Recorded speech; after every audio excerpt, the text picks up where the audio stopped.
Special flight ഇവിടെ വന്നാൽ 2-2.5 മണിക്കൂർ കൊണ്ട് കൂടി എത്താമല്ലോ. അതൊന്നും വിഷയമുള്ള കാര്യമല്ല. അതൊക്കെ പാർട്ടിക്കാർ ഇപ്പോൾ 1 മണിക്കൂർ നീട്ടി വെച്ചാലും കുഴപ്പമുള്ള കാര്യമല്ലല്ലോ. കോൺഗ്രസ് പാർലമെൻ്ററി പാർട്ടി അതിലൊക്കെ ഒരു നല്ല തീരുമാനം ഉണ്ടാവും. സ്വാഭാവികമായിട്ടും ഒന്നിൽ കൂടുതൽ ആളുകൾ വരുമ്പോൾ വളരെ നല്ല രീതിയിൽ ആർക്കും വേദനിക്കാത്ത രീതിയിൽ തീരുമാനം ഉണ്ടാവണ്ടേ. ഒരു പക്ഷേ അതിനുവേണ്ടി ആയിരിക്കും ഇത്തിരി താമസിക്കുന്നത്. എനിക്ക് ഒരു വേദന ഒരിക്കലും ഉണ്ടായിട്ടില്ല.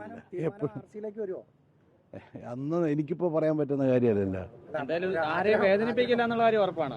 അല്ല, അങ്ങനെ ആയിരിക്കണമല്ലോ വരേണ്ടത്. അങ്ങനെ വരണമെന്ന് എനിക്ക് ആഗ്രഹമുണ്ട്. ഒരാളെയും വേദനിപ്പിക്കാത്ത തീരുമാനം ഉണ്ടാകണം. സ്വാഭാവികമാണ് ഒന്നിൽ കൂടുതൽ ആളുകൾ വരിക എന്നുള്ളത്. അപ്പോൾ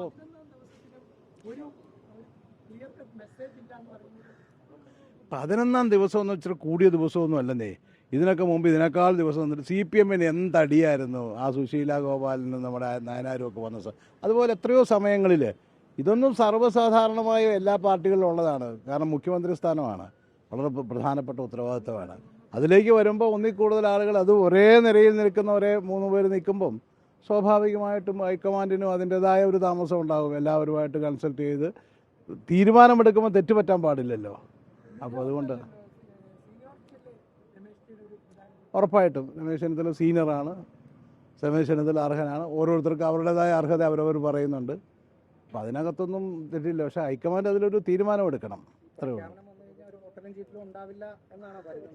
ഉണ്ടാവാതിരിക്കാൻ വേണ്ടിയിട്ടുള്ള ശ്രമം, അതുകൊണ്ടാണ് ഇത്തിരി ഡിലേ വരുന്നത്. മാറ്റിവെക്കുമെന്നൊന്നും ഇതുവരെ എനിക്ക് തോന്നിയിട്ടില്ല. ചിലപ്പോൾ 1-2 മണിക്കൂർ ചിലപ്പോൾ മാറ്റിയെന്നിരിക്കാം. പക്ഷെ അവരൊക്കെ വരാൻ താമസിച്ചാൽ അത്രയേ ഉള്ളൂ. അതിനപ്പുറത്ത് വേറെ ഒന്നും സംഭവിക്കില്ല.